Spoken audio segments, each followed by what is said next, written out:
Maoist party ఉద్యమం ఆఖరి శ్వాస తీసుకుంటున్నట్లుగా బస్తర్ ఐజీ సుందర్రాజ్ తెలియజేశారు. ఆయన మీడియాతో మాట్లాడుతూ, ఇప్పుడు ప్రస్తుతం అంటే మొత్తంగా చాలామంది లొంగిపోయిన తర్వాత, చాలామంది ఎన్‌కౌంటర్‌లలో మరణించిన తర్వాత, ఆ పార్టీలో మిగిలింది అరడజన మంది కూడా ఆ పార్టీకి సంబంధించిన నాయకులు లేనట్లుగా కూడా సుందర్రాజ్ తెలియజేశారు. సో, సుందర్రాజు ఏం మాట్లాడారో మనం ఒక్కసారి ఆయన ఆడియో విందాం. और कितनी संख्या में माओवादी बचे हैं सर, इस पर थोड़ा जानकारी दीजिएगा।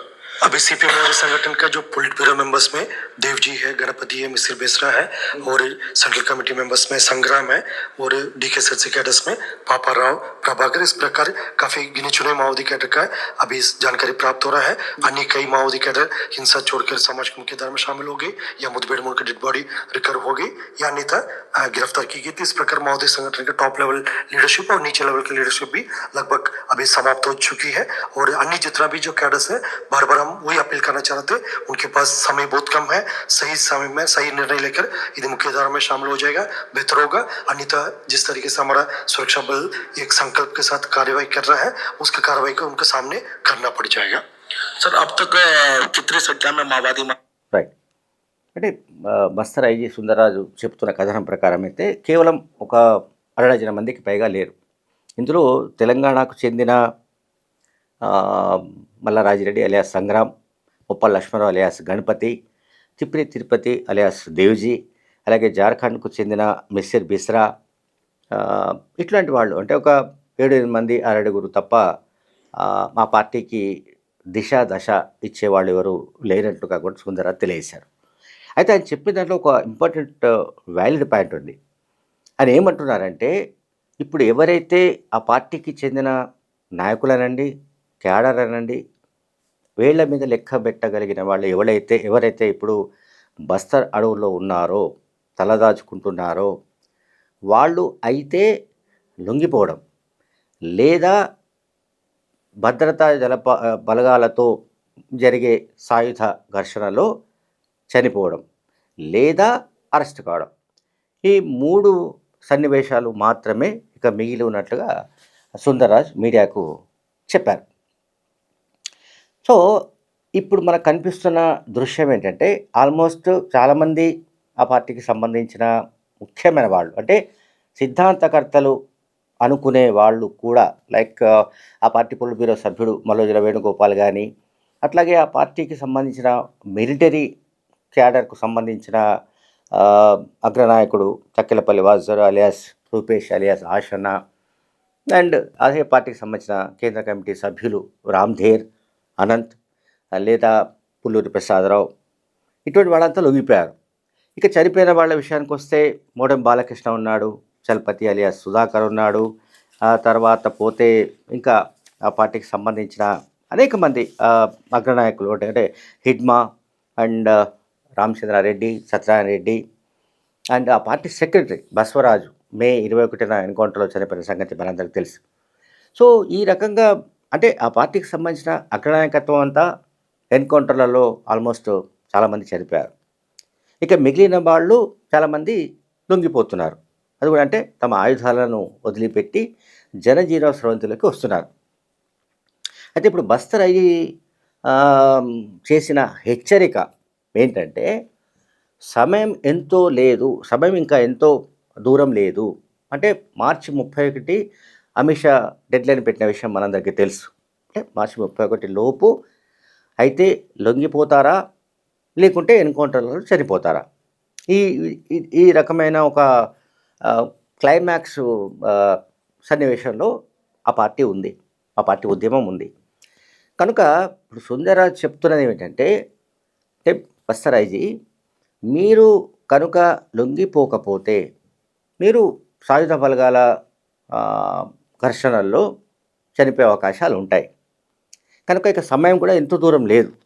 అంటే ఇప్పుడు మనం ఆల్మోస్ట్ జనవరిలో 3వ వారంలో మాట్లాడుతున్నాం. కనుక మార్చి 31 అంటే ఇంకా ఎంతో దూరం లేదు. కనుక వీలైనంత త్వరగా తమ ఆయుధాలను వదిలిపెట్టి సరెండర్ కావాలని ఆయన అప్పీల్ చేశాడు. అండ్ దాంతో అప్పీల్తో పాటు హెచ్చరిక కూడా ఉంది. అంటే మీరు కనుక లొంగిపోకపోతే మా బలగాలు ఉధృతంగా ఆపరేషన్స్ నిర్వహిస్తున్నాయి, భారీ కూంబింగ్ నిర్వహిస్తున్నారు. ఈ సందర్భంగా ఎక్కడైనా ఏదైనా ఎన్కౌంటర్ జరిగితే దానికి మేము బాధ్యులం కామని ముందే చెప్పేస్తున్నాడు.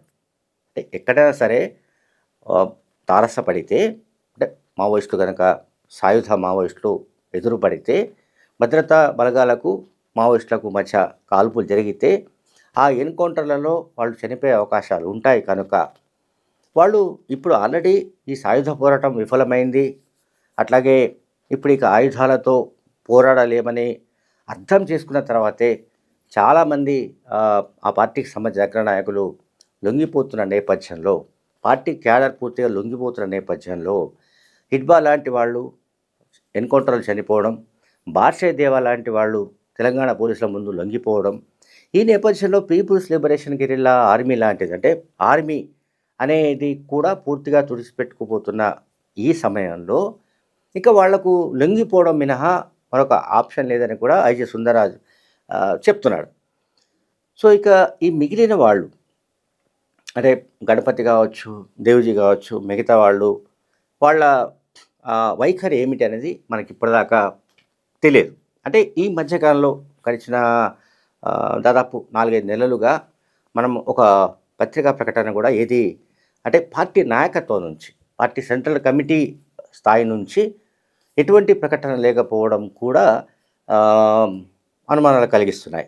అంటే ఒకటి, వాళ్ళు ప్రకటన విడుదల చేసే పరిస్థితిలో లేకపోవచ్చు, కమ్యూనికేషన్ సౌకర్యాలు మొత్తం దెబ్బతిని ఉండాలి, కొరియర్ వ్యవస్థ దెబ్బతిని ఉండాలి, అట్లాగే నెట్వర్క్ ఏదైతే ఇదివరకు పనిచేసిందో, అంటే ఒక ప్రెస్ నోట్ పంపించాలి అంటే ఆ ప్రెస్ నోట్ పంపించడానికి సంబంధించిన యంత్రాంగం పూర్తిగా నిర్వీర్యమైన కారణంగా ఒక ప్రెస్ నోట్ కూడా రాలేని పరిస్థితి ఇప్పుడు మనకు కనిపిస్తోంది.